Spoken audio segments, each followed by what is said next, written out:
आखिर क्यों रुक रही है दिल की धड़कन? क्यों बढ़ रहे हैं हार्ट अटैक के मामले? हार्ट अटैक से खुद को कैसे बचाएं? दुनिया भर में आए दिन हार्ट अटैक का खतरा मंडरा रहा है। खास करके भारत में हार्ट अटैक के मामले तेजी से बढ़ रहे हैं। जैसे जिम करते वक्त युवाओं को हार्ट अटैक आना या नाचते गाते वक्त धड़कन रुक जाना। भारत में इस तरह के मामले तेजी से बढ़ रहे हैं। इन्हीं सवालों के जवाब जानने के लिए हम फेलिक्स हॉस्पिटल गए, जहां हमारी मुलाकात फेलिक्स हॉस्पिटल के चेयरमैन डॉक्टर डी.के. गुप्ता से हुई, जिन्होंने हार्ट अटैक से जुड़ी समस्या को विस्तार से समझाया। क्या आप जानते हैं कि हर 5 मिनट में एक व्यक्ति की मौत इस वजह से हो जाती है बिकॉज उसको कोई हार्ट की बीमारी है, और भारतवर्ष में हर साल लगभग 28 से 30 लाख लोगों की मौत हार्ट की बीमारियों से होती है। अब जरा इस बात पे गौर फरमाइए, जरा सोचिए, क्या ये एक आपातकाल जैसा है, इमरजेंसी जैसा प्रतीत नहीं होता है? क्या हार्ट अटैक या जो हार्ट की बीमारियां बढ़ती नहीं जा रही हैं? क्या हमें इसके लक्षण नहीं पता होना चाहिए? क्या इसका बचाव हम सबको नहीं पता होना चाहिए? आज हम इसी बारे में बात करेंगे। नमस्कार, मैं हूं doctor DK. Gupta, chairman Felix hospital Noida. आज हम आसान भाषा में समझेंगे कि हार्ट अटैक एक्चुअली होता क्या है, इसके क्या लक्षण हैं, क्या रिस्क फैक्टर्स हैं, कैसे हम बच सकते हैं उन रिस्क फैक्टर से, और एक्चुअली कैसे डायग्नोसिस कर सकते हैं कि आपको हार्ट की बीमारी है या नहीं है, और क्या फाइनली उसका इलाज क्या है, उसके बारे में भी बात करेंगे। पहले बात करते हैं हार्ट अटैक की। हार्ट अटैक का मतलब क्या होता है कि जो हार्ट है, अगर हार्ट की ब्लड सप्लाई कम हो जाए, खुद हार्ट की ब्लड सप्लाई कम हो जाए, तो हार्ट की पंपिंग कैपेसिटी कम हो जाएगी, और वो ऑक्सीजन जो उसको हार्ट को जा रही थी, जो ग्लूकोज जा रहा था, वो बंद हो जाएगा। उसकी वजह से हार्ट पंप नहीं कर पाएगा या कम पंप करेगा। उस स्थिति को हम हार्ट अटैक बोलते हैं। उसमें होता क्या है कि जो हार्ट को सप्लाई करने वाली नसें या जो आर्टरीज होती हैं वो ब्लॉक हो जाती हैं। उसकी वजह से मांसपेशियां जो है हार्ट की, वो काम अच्छे से नहीं करती हैं। इसको हम लोग हार्ट अटैक बोलते हैं। अब दूसरी बात करेंगे, हार्ट अटैक के लक्षण क्या हैं, कैसे पहचाने कि आपको हार्ट अटैक हो रहा नहीं हो रहा है। अगर किसी व्यक्ति को अचानक छाती में भारीपन हो रहा है, दबाव जैसा फील हो रहा है, घुटन जैसी हो रही है, सीने में कोई पत्थर जैसा लग रहा है, डिस्कम्फर्ट लग रहा है, सांस फूल रहा है, एक्सर्शन पे मतलब चलते फिरते वॉक करने पे, रनिंग पे बैठे हुए सांस फूल रहा है, या एक्सरसाइज करते हुए सांस फूल रहा है, तो भी ये सिम्टम्स हैं, अर्ली सिम्टम्स हैं हार्ट अटैक के। पसीना आ रहा है, घबराहट हो रही है, जी में चला रहा है आपका, बेचैनी हो रही है, नौजिया वॉमिटिंग जैसे सिम्टम्स आ रहे हैं, मतलब चक्कर, कमजोरी जैसा हो लग रहा है आपको। हार्ट जो चेस्ट पेन हो रहा है हार्ट में, या जो छाती में दर्द हो रहा है वो लेफ्ट साइड में जा रहा है या राइट साइड में जा रहा है या नेक में जा रहा है, तो भी ये सिम्टम्स हो सकते हैं हार्ट अटैक के।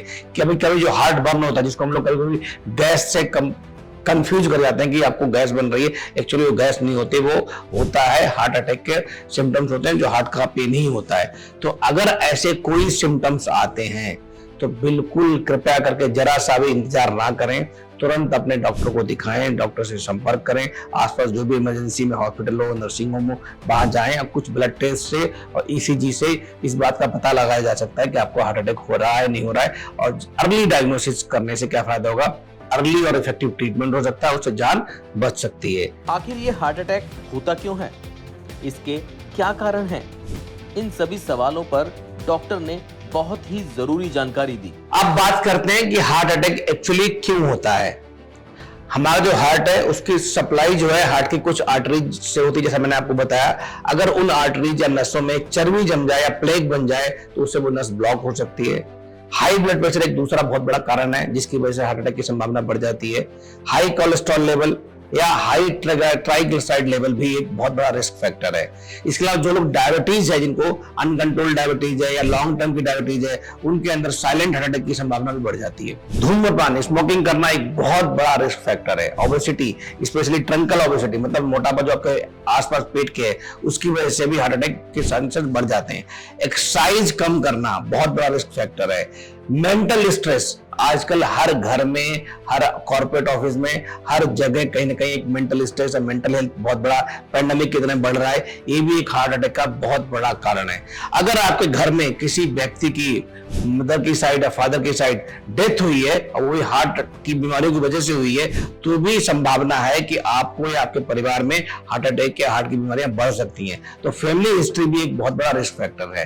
तो इसलिए हम सबको अगर हार्ट अटैक से बचना है तो इन सारे रिस्क फैक्टर्स को मिटिगेट करना पड़ेगा, ऑब्सोलीट करना पड़ेगा, एरेडिकेट करना पड़ेगा, एलिमिनेट करना पड़ेगा और कंट्रोल करना पड़ेगा, तभी हम हार्ट अटैक से बच सकते हैं। अब बात करेंगे हार्ट अटैक से एक्चुअली कैसे बचें, कैसे इन सारे रिस्क फैक्टर्स को मिटिगेट करें।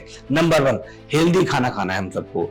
हेल्दी फूड मतलब खाना कि आपको हरी ग्रीन लीफी वेजिटेबल्स अपनी डाइट में अच्छी लेनी है, सलाद खूब सारा लेना है, सीजनेबल फ्रूट्स लेने हैं, एग ले सकते हैं आप बिना यॉक के, मछली खा सकते हैं, सूखे ड्राई फ्रूट्स खा सकते हैं जिसमें एंटीऑक्सीडेंट्स भी होते हैं और फैट कम होता है। इसके अलावा दूसरा बहुत इंपॉर्टेंट पॉइंट है कि डेली 30 से 40 मिनट आपको कुछ एक्सरसाइज करनी है, कार्डियो एक्सरसाइज करनी है, रनिंग करनी है, वॉकिंग करनी है, जॉगिंग करनी है, स्विमिंग कर सकते हैं, साइकिलिंग कर सकते हैं, आप कार्डियो में ट्रेडमिल पे दौड़ सकते हैं। अगर आप इन सब चीजों को रोज करेंगे 30 से 40 मिनट और हफ्ते में 5 से 6 दिन करेंगे तो भी आपके हार्ट की हेल्थ बहुत अच्छी रहेगी और हार्ट अटैक होने की संभावना बहुत कम हो जाएगी।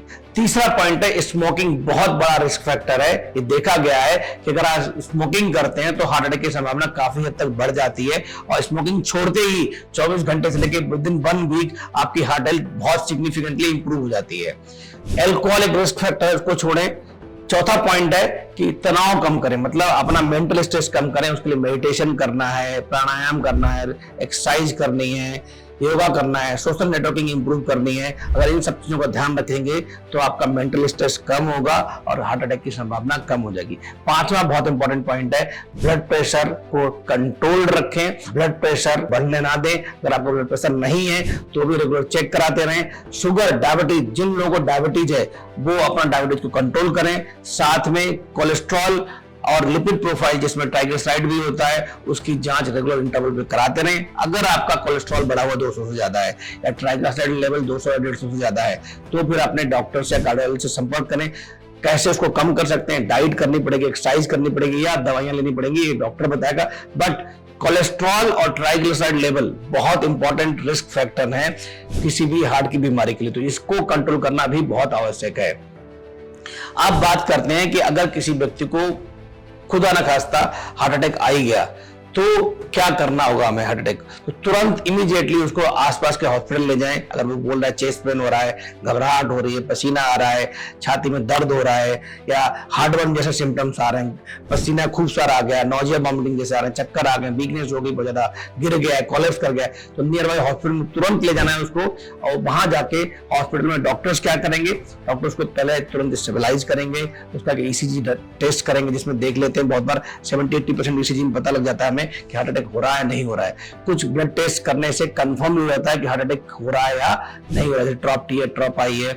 इसके अलावा अगर उस समय जरूरत पड़ती है, लगता है हमें डाउट है कुछ, तो उस समय पेशेंट का एक इको भी कर सकते हैं। इको से भी हार्ट की पंपिंग को देख सकते हैं कि हार्ट की बॉल मोशन को डिफेक्ट तो नहीं है, हार्ट की बॉल मूव कर रही है नहीं कर रही है।